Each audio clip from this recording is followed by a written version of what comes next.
सभी विद्यार्थियों नमस्कार। अपने इस यूट्यूब चैनल पर आपका स्वागत एवं अभिनंदन। हाँ तो विद्यार्थियों, आज हम संस्कृत व्याकरण से संबंधित संधि पद देखने जा रहे हैं। तो आज का हमारा विषय है संस्कृत, और संस्कृत व्याकरण के अंतर्गत आज हम देखेंगे संधि व संधि विच्छेद। तो शुरू करते हैं विद्यार्थियों आज का वीडियो।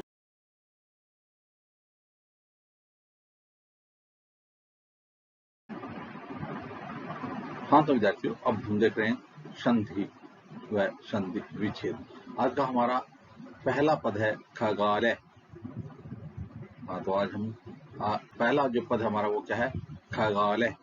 तो देखिए विद्यार्थियों, खगालय जो पद हम देखते हैं, तो देखते ही यहाँ पर हम देख रहे हैं कि दीर्घ आ दिखाई दे रहा है। इस पद में क्या दिखाई दे रहा है, दीर्घ आ, ख गा आ।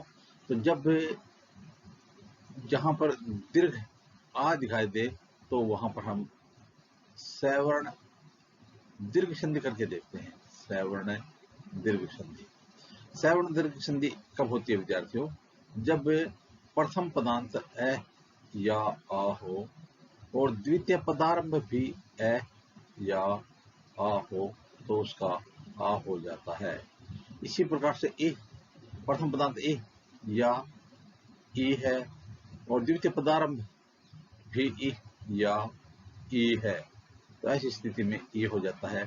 इसी प्रकार से उ या उ धन उ या उ होने पर उसका दीर्घ उ हो जाता है। रि या रि होने पर उसका रि हो जाता है और लिरि का दीर्घ रूप होता नहीं है। तो इस प्रकार से दीर्घ संधि वहां होती है जहां पर हमें आ दीर्घ ई या दीर्घ उ या दीर्घ रि पद दिखाई दे तो हमें एक बार दीर्घ संधि करके देखना चाहिए। तो यहाँ पर हम देखेंगे तो हम यहाँ पर हमें खगालय आ दिखाई दे रहा है, खगालय आ दिखाई दे रहा है। तो आ दिखाई दे रहा है तो हम संधि विच्छेद करेंगे। तो आ कब बनता है, पहले ए या आ हो और बाद में भी ए या आ हो। तो अब इसका संधि विच्छेद तो हो जाएगा खग धन आलय, खग धन आलय, खगालय। तो यहाँ पर सवर्ण दीर्घ संधि हो गई।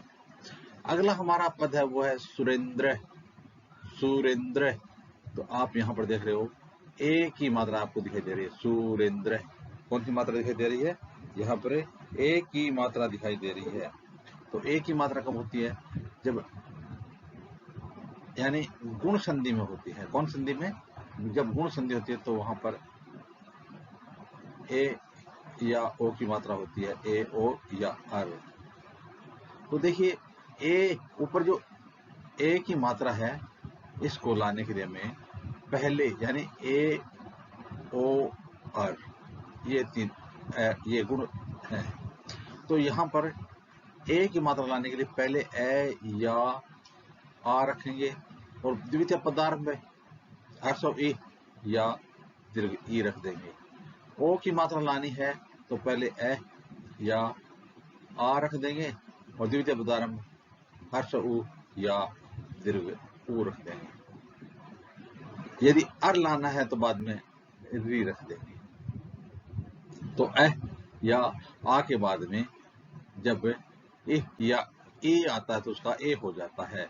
तो यदि हम इसका सुर धन इंद्र करें, इसका हम क्या करें, सुर धन इंद्र, तो हो जाएगा सुरेंद्र, सुर धन इंद्र। तो सुर धन इंद्र, प्रथम पदांत ए है, प्रथम पदांत ए है सुर, द्वितीय पदार्थ ई है ए और ई को मिलाएंगे हो जाएगा ए सुरेंद्र। तो यहाँ पर गुण संधि हो गई। देखिए जैसे तृतीय पद हमारा है वो है मर्त्युरेव, मर्त्युरेव। तो जब कभी आपको किसी पद में रे दिखाई दे या पदेन या रेख रे दिखाई दे तो वहां पर एक बार हमें विसर्ग संधि करके देखना है और विसर्ग का रूप हो रुतव करके देखना है, रुतव संधि। तो देखिए यहाँ पर मर्त्युरेव लिखा है तो पद क्या है, मर्त्युरेव, मृत्युरेव। तो यह जो यहाँ पर र है ये किसका बनता है? विसर्ग का बनता है। किसका बनता है? विसर्ग का। तो यहाँ पर हम मृत्यु धन एव, मृत्यु धन एव, तो यहाँ पर विसर्ग का क्या हो गया? रे हो गया। यह रेफ बनता है, लेकिन आगे वो शब्द है वो उसमें मिला देंगे तो रे हो जाएगा। तो मृत्यु, मृत्यु धन एव, मृत्यु रेव। हाँ तो विद्यार्थियों, अब हमारा अगला पद है घृतोद्भवा।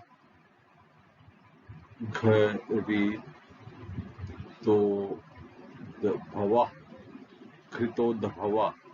यहाँ पर आप देख रहे हो ओ की मात्रा है, घृतो, घृतोद्भवा।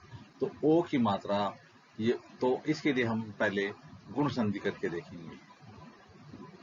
गुण संधि, तो गुण संधि में अभी थोड़ी देर हमने पढ़ा था कि गुण संधि में क्या होता है। गुण संधि में जब गुण संधि अ या आ के बाद द्वितीय पदार्थ इ या ई हो तो उसका ए हो जाता है। अ या आ के बाद हर्ष उ या दीर्घ उ हो तो उसका ओ हो जाता है, और री हो तो उसका अर हो जाता है। तो यहाँ पर हमारा पद है वो घृतोद्भवा। तो यहाँ पर यदि हम घृत धन उद्भवा कर दें, घृत धन उद्भवा, तो यहाँ पर प्रथम पदांत ए है और ए के बाद में उ है तो इसका हो जाएगा ओ, घृतोद्भवा। अगला हमारा पद है वो है सभेका, सभेका। तो देखिए विद्यार्थियों, जब आपको किसी पद में ऐ या औ की मात्रा दिखाई दे तो एक बार वहां पर हमें वृद्धि संधि करके देखना चाहिए। तो वृद्धि संधि कब होती है? तो वृद्धि संधि तब होती है जब ए या आ के बाद में ए या ऐ हो तो उसका ऐ हो जाता है, ए या आ के बाद ओ या औ हो तो उसका औ हो जाता है। तो यहाँ पर सभे ऐ की मात्रा है, तो अब इसके अनुरूप संधि विच्छेद करेंगे तो हो जाएगा। एक तो शब्द होता है, शब होता है या सभा, सभा होता है, तो सभा धन इसकी मात्रा बाद में ए या आई रखेंगे तो सभा धन एका, सभेका। यहाँ पर सब क्यों नहीं है? सब शब्द में तो सभा होता है, तो यहाँ पर आ है और उसके बाद में ए है। आ का ए से जब मेल होता है तो वहां पर हो जाएगा आई। अगला हमारा पद है वह जगदम्बा। पद क्या है? जगदम्बा, जगदम्बा। तो यहाँ पर जो कभी हमें किसी वर्ण में तीसरा वर्ण गए, जय बै ते बै दिखाई दे, गए जय डे दिखाई दे, तो एक बार हमें जस्तव संधि यानी व्यंजन संधि करके देखनी है। तो यहाँ पर जगदम्बा, यहाँ पर द दिखाई दे रहा है तो द फिर किसका बनता है? यानी तीसरा वर्ण वो प्रथम वर्ण का बनता है। ग है वो कै का, इसी प्रकार से जय है वो जय का प्रथम वर्ण का। तो यहाँ पर यदि हम व्यंजन संधि यानी जस्तव संधि करें तो यहाँ पर इस व्यंजन संधि में क्या हो जाएगा?